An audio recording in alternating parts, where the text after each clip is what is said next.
Welcome. This is the bonus content for issue 5, volume 2 of the Science of Rowing.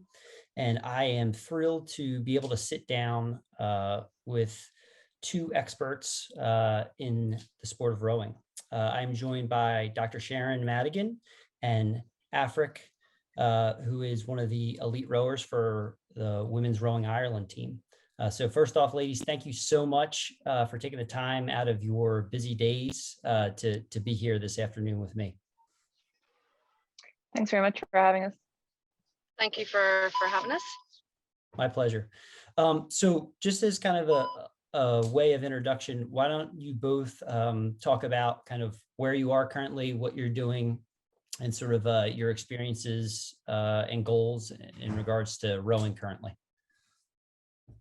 So I started rowing when I was probably 12 years old in secondary school, and just kind of did it as something fun to do with my friends, and probably started to take it a bit more seriously maybe about 6 or 7 years ago when I was at the under 23 level.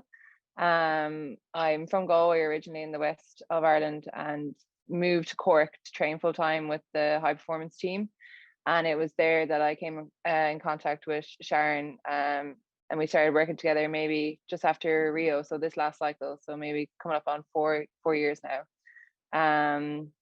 I'm currently training in the women's 4, and we're on training camp in Italy. We just raced the Europeans last weekend, and we're in preparations now for the final Olympic qualifier in Lucerne.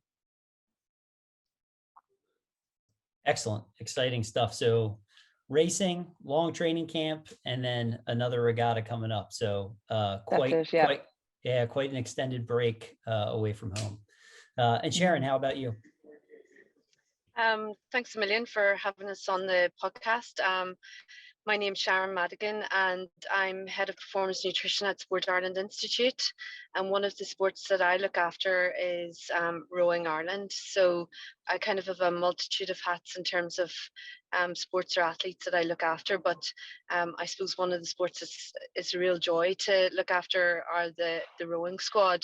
I suppose because it brings so many complexities around nutrition, which is great, and obviously the rowers are great to work with as well.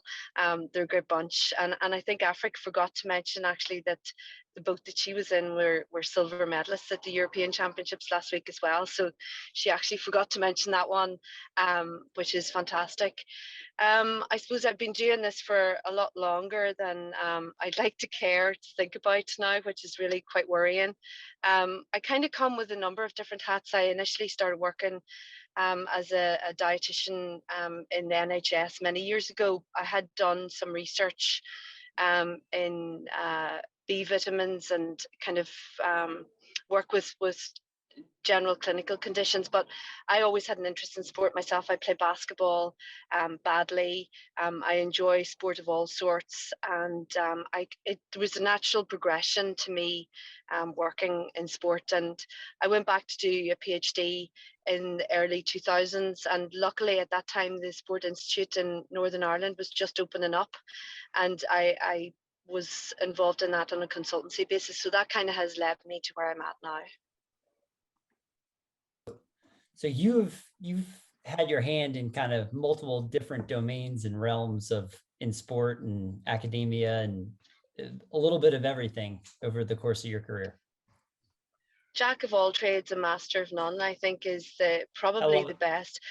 I think for me, what actually has probably been really important for my sports career is my clinical career, because I've seen issues in the clinical field in terms of people that are unwell, and although you might say, well, why would you see that in athletes? Some things you do see in athletes, like IBS and gut function issues. You see biochemical and blood issues irrespective, and you can kind of put 2 and 2 together. But actually what you have to remember is that training at a very high intense level is actually not that far away from some of our massive physiological. So I work with respiratory medicine, and some of the issues we see with people that have very significant lung disease, like the inflammatory responses, they're similar in a way to some of the responses to really hard training as well. So you kind of sometimes see similarities in some of the particularly our biochemical markers and body composition and stuff like that. Wow. Okay. So I think this kind of sets us up really well for the discussion over the next 40 to 45 minutes or so. So um, uh, Aifric, but before we get going, congratulations to you and your teammates on that silver at the European Championships.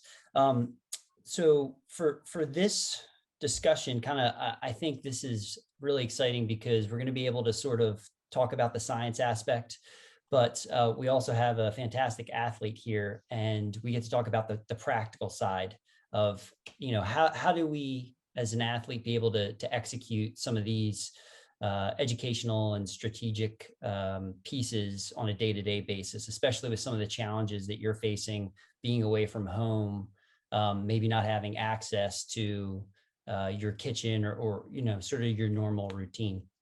So before we get into the finer details, Sharon, can you just kind of take us through, and for the audience that may not be familiar, just provide sort of a simple definition of, when we're talking about nutrition periodization, what is macro nutrition periodization, micro and peri-nutrition? So sort of those three different levels. So I suppose what you're doing is you're looking at the requirements over the course of a longer period of time, maybe the off season or the hardcore winter season before you come into the racing season. You may incorporate that racing season in there, and I suppose when I look, and we'll come to the paper that you referenced a while, I think we can look at it at that academic level, but it's really important to understand it for what the aims and objectives, I suppose, of the athletes in the first place. What do they want to achieve over the course of a season, be that in the short term aims and objectives, the medium, and then the longer term. And that's where we kind of come from. And Aifric can probably agree with this or disagree, but you know, I kind of focus in the here and now, getting through the day to day, because I think that's really important when you look at the load. And if you can do that, some of the other things actually look after themselves. So you can really make it very, very difficult and talk about big picture stuff, or you can focus on the week to week, understanding that you have to change it up and change it down depending on what's in front of you and what you've just done. Or you can actually make it really difficult and talk very highbrow around the academic stuff, which I'm not sure, it's not the style that I work towards. And I always like to reflect on what's about to come down the road, where we're looking to get to in terms of, let's say, body composition, and probably more importantly, to keep healthy. I would say, Aifric, you could agree with that, because if you can do that, you can manage the load, and then the load actually looks after a lot of other things. Excellent. So Aifric, why don't you talk to us a little bit about that, about how nutrition kind of plays a role in, one, making sure you have enough energy to do the training, but also to you know, make sure you're staying healthy, as Sharon touched upon. Yeah, I think the most important thing, as Sharon said, is to stay healthy, and especially for us as athletes, you know, any sort of head cold or something that might affect our training, you know, you can almost take care of that with your nutrition if you just stay on top of it. So for us, if we kind of work in maybe 3 or 4 week training blocks, and we know we have kind of as a percentage of like a 75% week, 100% week, and we know the 100% weeks are like our biggest loads, and therefore we have to match our nutrition with those loads. And you almost just want to stay on top of it by staying a day or two ahead of the big days. So, you know, Sharon always says, like, on our days off, that's where you have to fuel for the following day. So you might see a day off will have less energy requirement and less need for calories, but for us, that's our chance to get our calories in. Because then when the training day comes, you'll find you don't actually have the time to sit down and eat and make sure you have all those calories in you. So I think, yes, you might have a long-term goal in 6 months' time to be a certain speed at a certain race. But I think, like she said, the training is the priority. And in order to do the training, you have to be healthy. And I think the nutrition is just the underlining thing there to keep you on track of all those goals. So what does that look like for you two? How do you, like, in terms of the day to day? And you mentioned, like, if you have a week that's 75% or 100%, and that load's increasing. So what are some of the adjustments that you both have to make in terms of, the total calories or the macronutrient level? So I imagine that if the training load's going up, whether it's volume or intensity, you're going to try to increase the amount of calories and macronutrients you're eating to properly fuel and make sure you're getting enough energy. Yeah, calories are king. I would say they are, because when you bring that with you, everything else goes up. So if you can manage the calorie input output, if you and so I would focus, and I think this is always, we kind of get a pen and paper and look at what the week looks like, where the training sessions are, and really focus on periods of time. That would be always the aim. And I'm sure Aifric is so bored of those messages, because we keep repeating them all the time. And people might say, well, why do you need to keep repeating? Because it does get old after a while, and Aifric will be able to, any of the rowers will be able to tell you that. It seems really great fun, and you can eat whatever you like, blah de blah. It gets old very quickly, and this will be some of the practical things that I'm sure we'll talk about after a while. But looking at the periods of time, reminding the rowers that the body doesn't reset at 12 midnight. It is a consistent block. If you are training, if your big block is, let's say, Monday, Tuesday, some of the guys you could do 5 sessions, couldn't you, Aifric, really, within probably Monday, Tuesday? We could do 3 sessions within a 15-hour period if you think about the evening before into early morning.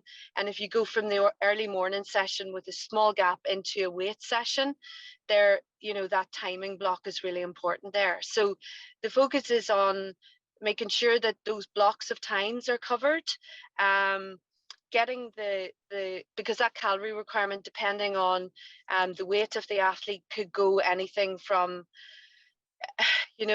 really minimum for some of the weights of our guys. Maybe the light weights are slightly different, but in terms of your boat, we're really looking at a minimum of, say, 4,000 calories up to anything slightly over 5,000, and for some rowers maybe even a little bit more. And the meal's going to be way higher than that as well. So that becomes a problem. Factor in loss of appetite, nausea, the time frame, COVID and the logistics around eating at certain, and this is just something that has been thrown at us over the last 12 months. This is really, really hard. Never mind fatigue from actually the whole shooting gallery of the so I'm going to hand over to you, Aifric, because these are the real barriers to getting this right. Yeah, I think the timing, like Sharon was talking about, for me, when I first started working with Sharon, I was working full time as well as training full time. So that was just another obstacle that I was faced with. So she was just, telling me, stuff the car with bags of nuts and always have something on hand. Just essentially don't be caught out where you've done a big training session and you've nothing to refuel yourself with.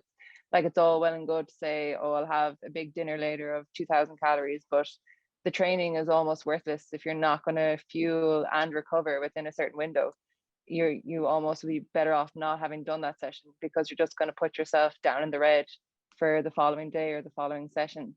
So I think you just have to be very smart of, yes, being able to train hard, but to fuel yourself properly before, during, and after, to cover yourself so that you're not starting the next session at a loss, essentially.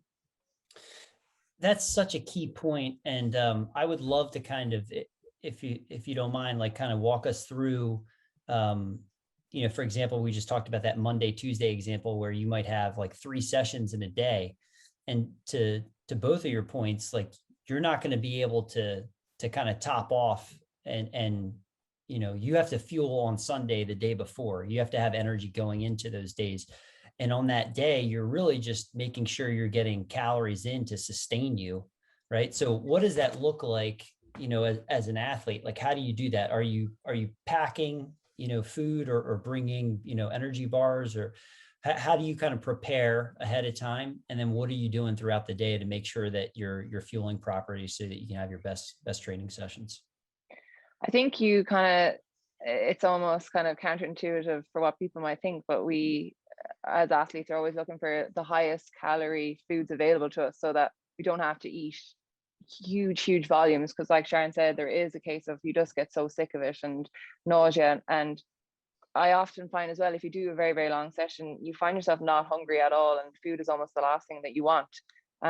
So in the mornings as well, obviously we're up early training, and you might say, well, I have to get up to be able to eat a certain amount of calories. That's going to take me a certain amount of time.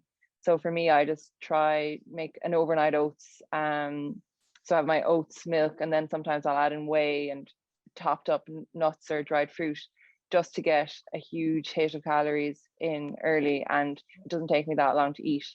So that will take me into the session, but you're constantly fueling through the session as well. We don't stop for long breaks in the middle of the session, but when we do stop, we're just going to have a drink with maybe a carb supplement in it, or a gel, bananas, anything that you can get into you quickly. So obviously you're not sitting around snacking in the middle of a session, but something just as you're turning in the middle of training that you can get into to stay on top of it. And again, we just stay organized, have a recovery shake ready to go, like on the bench for when you get in, to start refuel or recovering off that session straight away. And you might think that that's enough then, but then we go home and have an actual meal, sit down and have eggs and toast or whatever.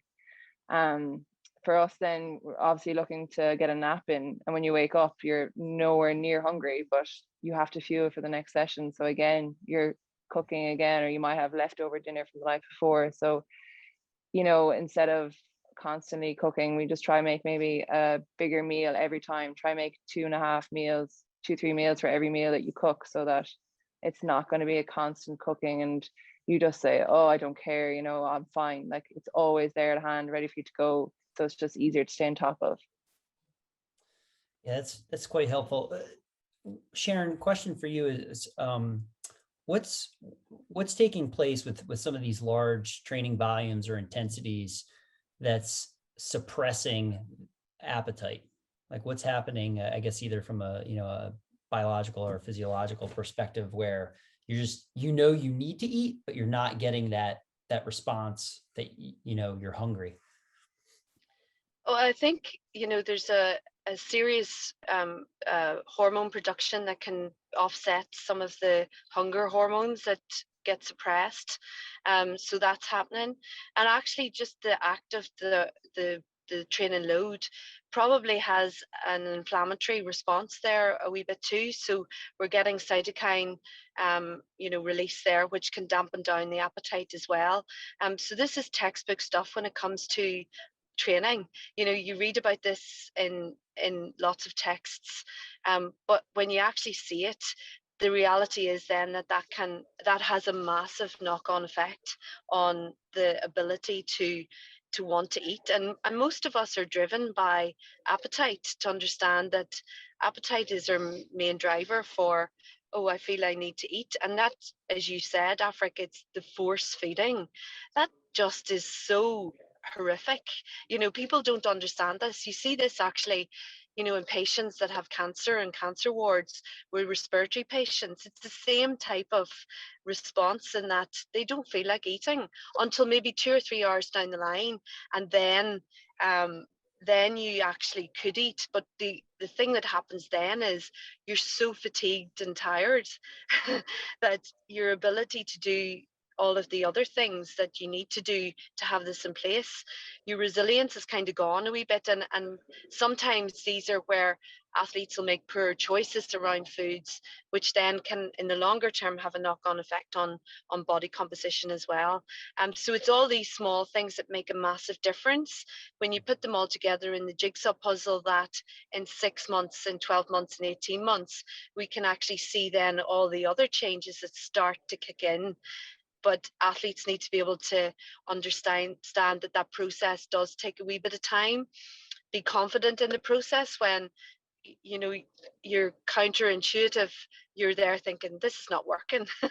This is really not working, and your gut feeling maybe tells you, God, I need to go back to what I used to do to get where I want to be in 6 weeks or 8 weeks or 12 weeks, when in fact that's not actually the case. So it is that physiological endocrine metabolic response to the training that's kicking in underneath the level of the skin, that's actually driving a lot of the barriers to that hunger and need to want to eat.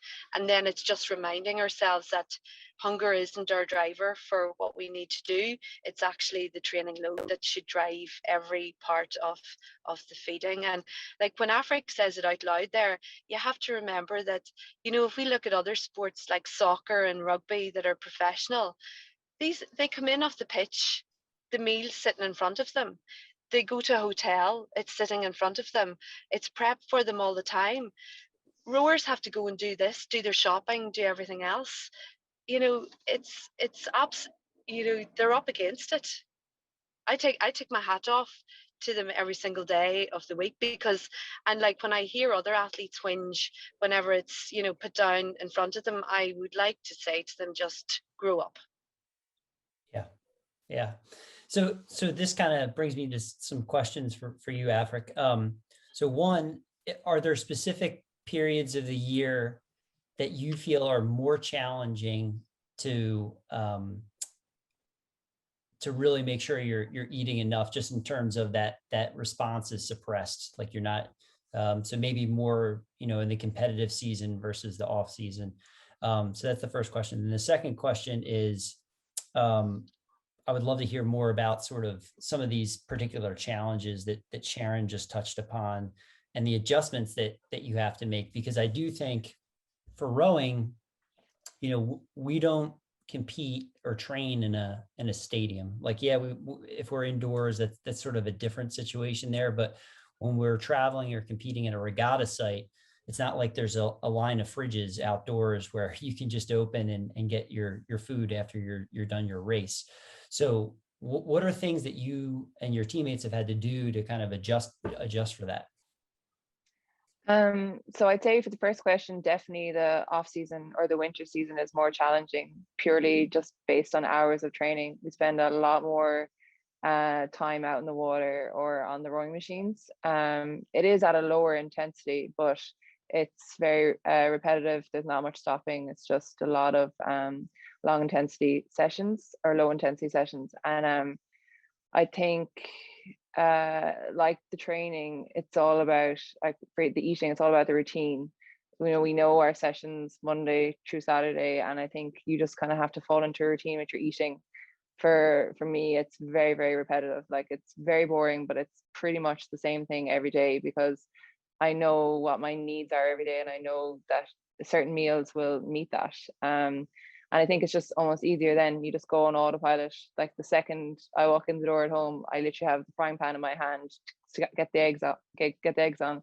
I have it all down to T timing wise. Put my toast in. I know when the toast is up, the eggs are ready, and you just do it kind of on autopilot. Same with like the shakes. I know I need 2 or 3 shakes a day, just constant with shakers, just filling. You have, so many on the go. It's just the same thing every day for me. There might be some small changes depending on the day, if it's weights or a second erg session, but it's pretty similar week by week anyway.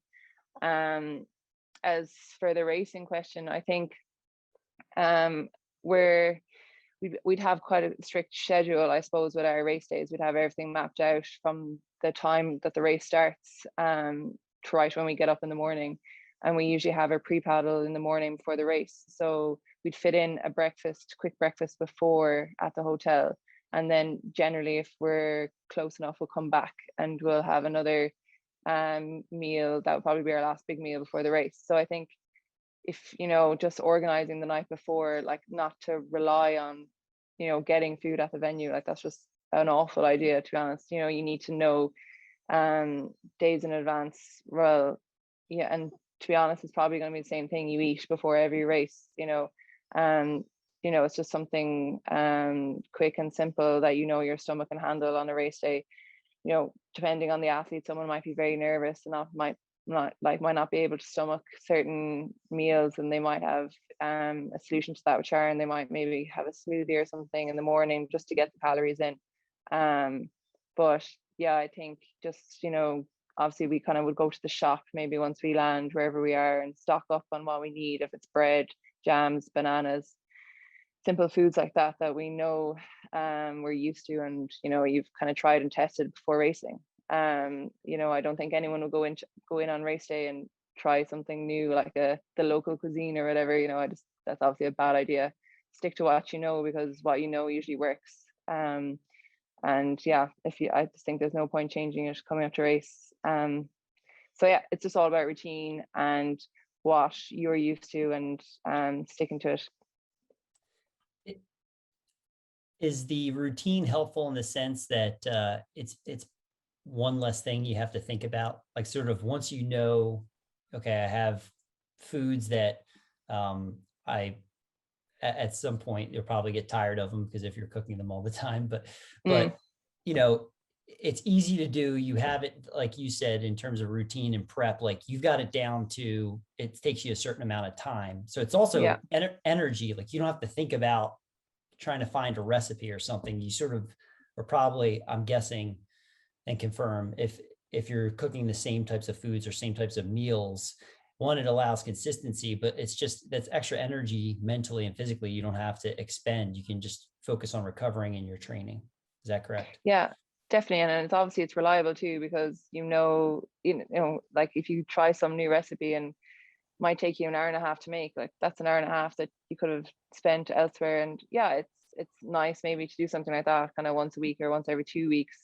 But I think for me, the majority of the time I go into the shop and you kind of, it's just autopilot. You pick up the same things every week. You pick up chicken, beef, fish, and the 3 meals you're going to make out of that in the week, and they might last you each 2 nights. And then you just have the same snacks, that you just go to every time that you can rely on. I think as well, like generally most of us would have kind of 1 or 2 quick things in the fridge that if we were in need, there's a lot of like tortellini dishes that you just put in the pot for 4 minutes, and that's just quick, easy carbs right there. So it's just about, it kind of get like, oh, I saw this and this has 200 extra calories, and everyone's kind of trying that out instead, because it's just an easy fix for us, rather than wasting time and energy, like you're saying, kind of coming up with new ideas.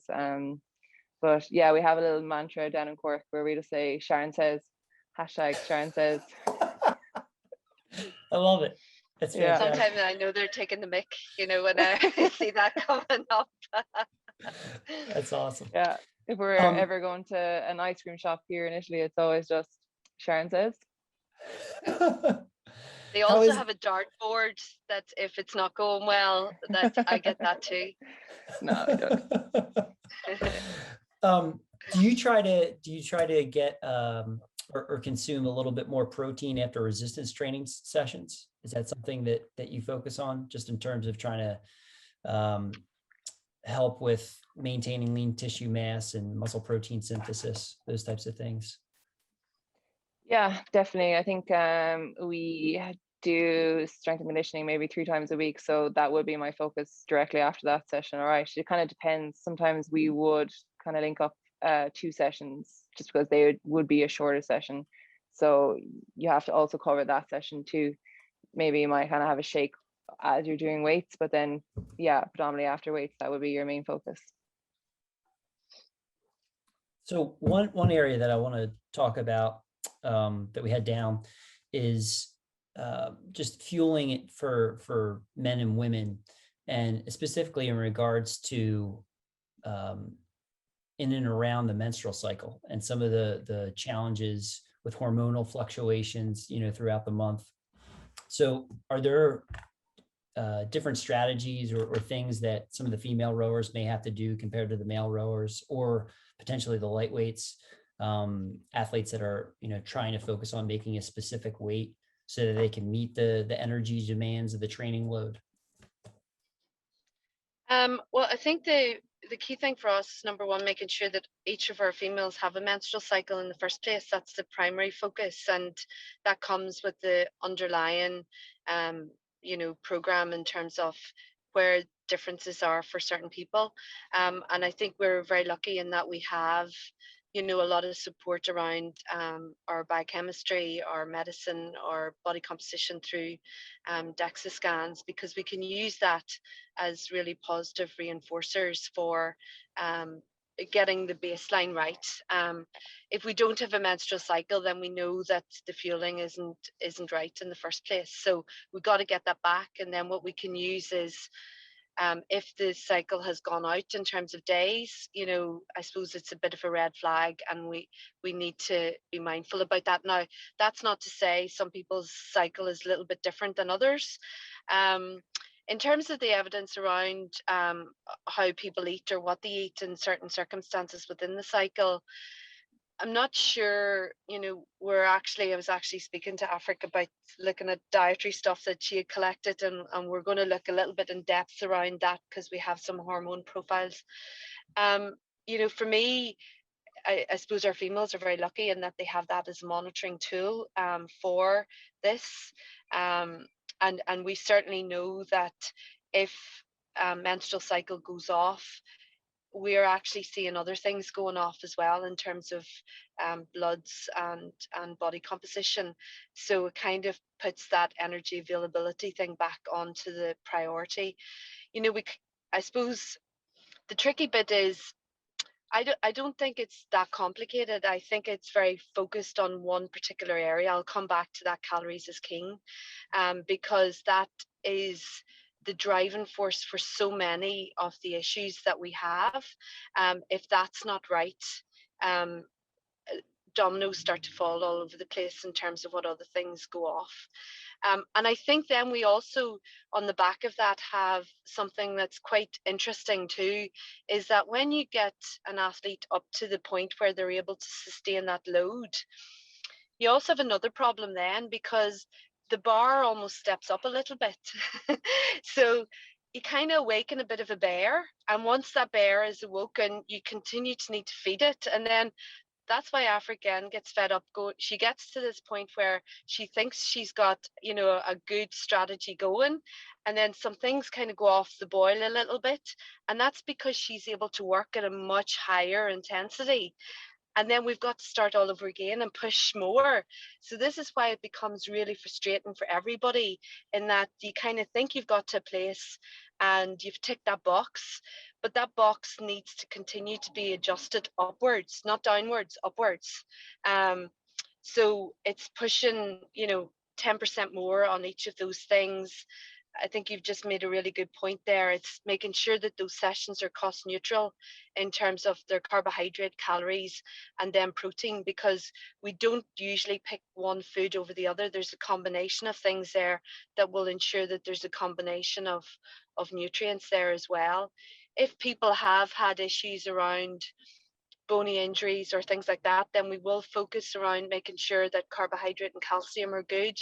Maybe those shakes during sessions, again, to try and offset any losses of, I suppose, any cost to the bone during the session as well. So it seems really boring and very, but like it's the practical difficulties. I've not seen any sport in my long career that there are so many practical issues that really become a real barrier to actually getting, and it can become frustrating for Aifric and her colleagues, because she thinks, I'm doing this right. Like, what have I done wrong here? And something has just gone slightly askew.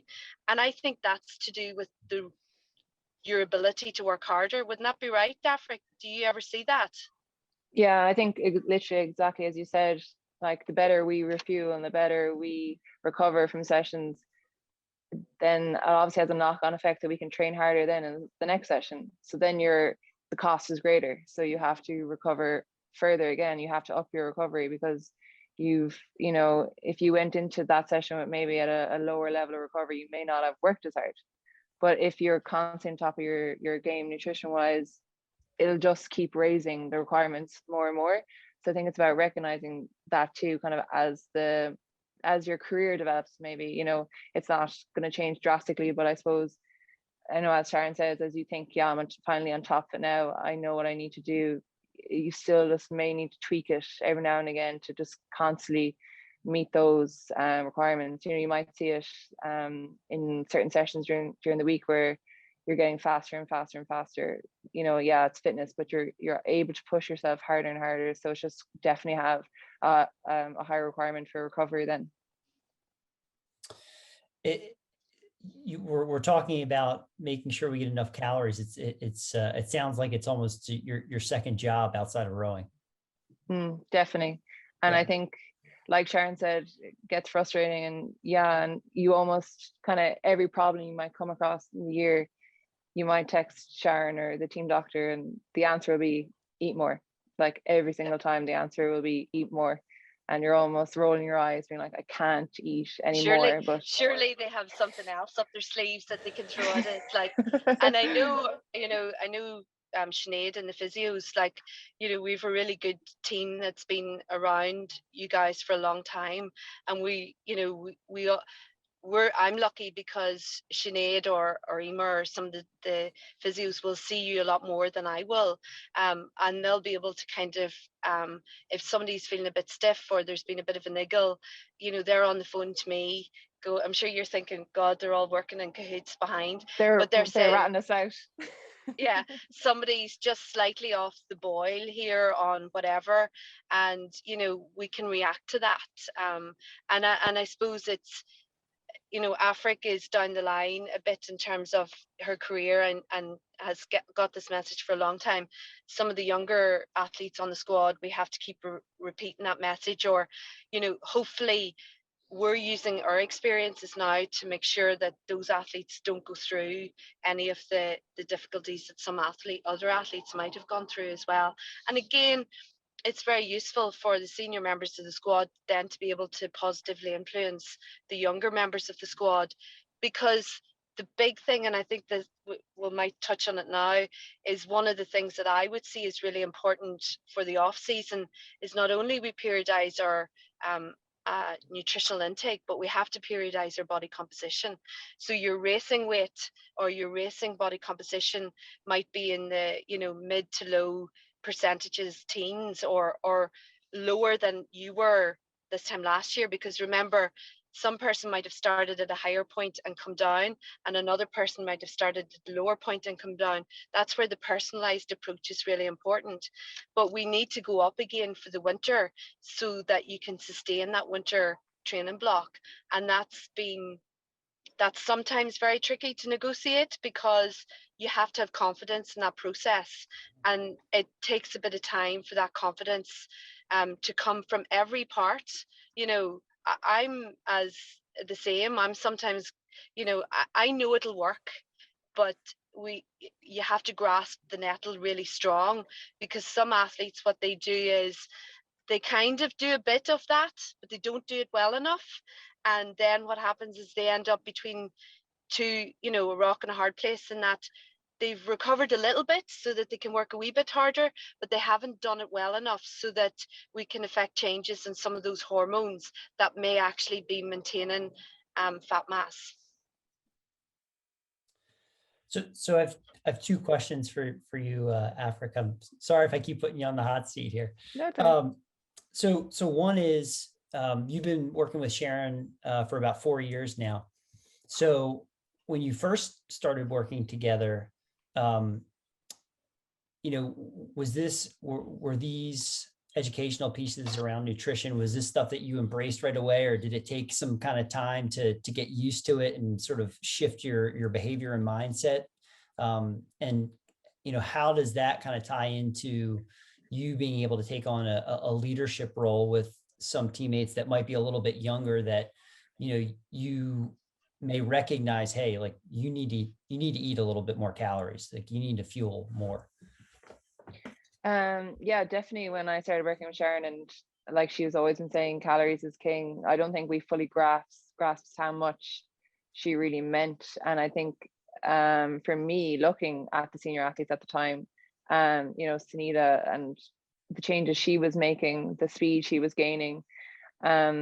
At the same time, when Sharon came in, we had kind of shift in our training program where we were doing more and more miles. So it was really key at that point to obviously increase the uptake of our fuel. And when we saw the program, it was a bit daunting, but it just showed that when we were fueled correctly, we were more capable of doing it. And I think as time goes on, as Sharon says, you kind of see the progress throughout the year, kind of moving from the kind of winter weight to the racing weight. You start to get more and more confidence in it, and it's just about kind of the day to day and staying on top of it. And as you progress through the season, it'll just kind of happen by itself, just by looking after yourself every day. You don't have to make big changes because the training will take care of it, and you'll end up in your racing shape quite easily. I think now, coming into, as I'm the more senior member now, you do generally see any new athletes that come into the program within their first kind of 6 months, they are out of the boat with an injury because they're just not fueling correctly. Like the program is too much of a jump for them, and they might be on an amended program, but they're just still not taking care of themselves enough to kind of maintain their training. And you see them kind of on the bike maybe for 5, 6, 7 weeks with a stress fracture, and you kind of just look and say, oh, that was me, a few years ago. And I think they start to observe what everyone else is doing, and they start to, unfortunately, it takes almost an injury like that to learn how important your recovery and fueling is. And yeah, like I said, we always just throw back in our Sharon says mantra every time. Even this morning, like we're in the middle of a heavy block, obviously, at the moment, and you can just kind of, we're at the point now where everyone's just starting to get on the edge physically. And we kind of just had a chat as a group, and we just said we really need to make sure we're on top of this fueling to get through the next 2 weeks. Obviously the training will be hard no matter what, but if you're kind of fueled better first, you'll be able to perform better and get more gains out of the program. So yeah, I think it is just very, very crucial to, I suppose, almost work together to kind of ensure that everyone is on top of their game fueling wise. Absolutely. So Sharon, just to kind of summarize, I think for the audience, just to make sure it's concise. So it's, and correct me if I'm wrong, it's perfectly normal and healthy throughout the year to have, be it different body composition or different weights. We don't necessarily need to be at our competition weight all the time, and nor is that healthy. Is that correct? No, 100%. Definitely. I would really discourage a racing weight. A racing weight is just that. You almost pick where you need to be. This year's slightly different because we've got qualifiers and we've obviously got Olympic Games, so you may have to peak a couple of times. But racing weight actually is a bad, I think that's a really dangerous place to go to, because you can't stay there all the time, and if you try to do that, you're on a hiding to nothing. So you have to first thing when you come back from that Olympic Games, you will be getting back up to that winter weight as quickly as possible. And that is counterintuitive for everybody. It is counterintuitive because people are going, oh, I like this, I'm actually quite happy with this. Why would you want me to undo all that hard work that I've got to get here? But you won't sustain a training block through the winter if you don't. Yeah. So being respectful of both your times, we had about 10 minutes left or so. So one area I did want to touch upon that I think is really important. Aifric, how are you kind of dealing with some of the challenges? You're currently in Italy. You don't have access to your normal kitchen or perhaps grocery store. So one, are you able to get the same types of groceries or dry foods that you normally would here in Ireland? And, how has that affected your, cooking or food preparation? Like what adjustments have you had to make?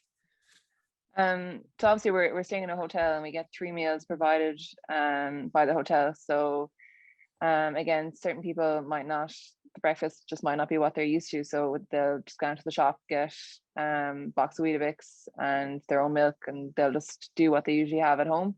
And then outside of the 3 meals they provide us, people just usually have top ups in their room. We have a fridge in our room, so people just have yogurts, bananas, cereals, just anything to keep on top of the calories. Like it is different to what we have at home, but I think it's just about finding something make the adjustment to try and meet the same needs. I think generally it is a bit harder this time around because we are away for a longer spell. But normally, it would only be a 2 to 3 week period. And I suppose I think the bigger issue almost is kind of getting sick of it, or really missing your food at home. But I think that's almost dangerous then, because you just might be inclined to skip certain foods because you just don't want it. But unfortunately it's a requirement, and you just have to make sure you're still getting the calories in. So yeah, other than we'd make kind of a trip to the shop every 2 or 3 days to keep the supplies up. And we also kind of communicate with the staff here as well, if there's certain foods that we like, and we'll tell them and they'll start providing with us more regularly. We sometimes give them a list of what we want to see, is it like bigger volumes or just different variety, just to kind of, and they're more than happy to help us there. So that's good. We generally come back to the same places a few times a year, so we do have a good enough relationship where we can discuss with them what we want and need. Excellent. Has there been any additional challenges trying to do any of this stuff because of COVID? I don't think here at the moment, but I know initially, I suppose maybe this time last year, we were sent home for 3 months and we trained at home. And now I haven't lived at home in like 5 or 6 years. So that was kind of a big shock to me, good and bad. Obviously, I had a lot of meals cooked for me, so that was nice. But yeah, I think one thing, and I kind of spoke to Sharon about this as well, like the social aspect of kind of having dinner with my parents. Like they would eat very, very late at kind of 8 or 9 o'clock at night. And I would literally be like, what time is it? Is the dinner on? Like, have you started? What is it? I'll start it, because I would just be clinging on for the food. So I kind of spoke to Sharon about this, and she was like, look, you're just going to have your own dinner and then maybe have another smaller meal with them in the evenings. Because I was just getting so ratty with the whole situation. I just couldn't understand why they had to wait for so late. So yeah, for me, that was the biggest problem in this pandemic was the dinner time at home.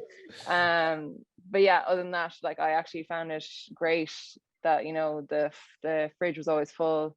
My parents were going out doing the shopping for me. So yeah, I actually found the first lockdown really, really helped me for my training. I really made a lot of gains just from, I suppose, apart from obviously the kind of psychological difficulties of adapting to what was happening. I think just having a routine of training at home, no travel, and no stress of going shopping and cooking, that was all taken care of for me, and I really made a lot of gains in that period. That's fantastic. Any final thoughts? Oh, I got a good question to ask both of you. Okay. So we've been talking about nutrition the entire time, so I have to ask. All right. So what's your favorite food or favorite meal? For me and my housemate as well, actually, who's in the four with me, we always, after an erg test or a trial, we always went to Boojum and get either the Boojum bowls or burritos, and just nice. So many calories, so dense. There's so much calories that I really think it's a treat, obviously too, but it does the job for recovery as well. So yeah, that would probably be my go-to, which unfortunately there's none in Italy. Our coaches are Italian, and we're there like, where is the nearest equivalent of Boojum here? But there's nothing, unfortunately. Okay. And Sharon? Italian ice cream has to be. Love it. I love it. Very good. Awesome. Well, ladies, thank you so much for joining me. This was a pleasure. Really appreciate you taking some time out of your busy schedules to be here and sharing both of your experiences and expertise.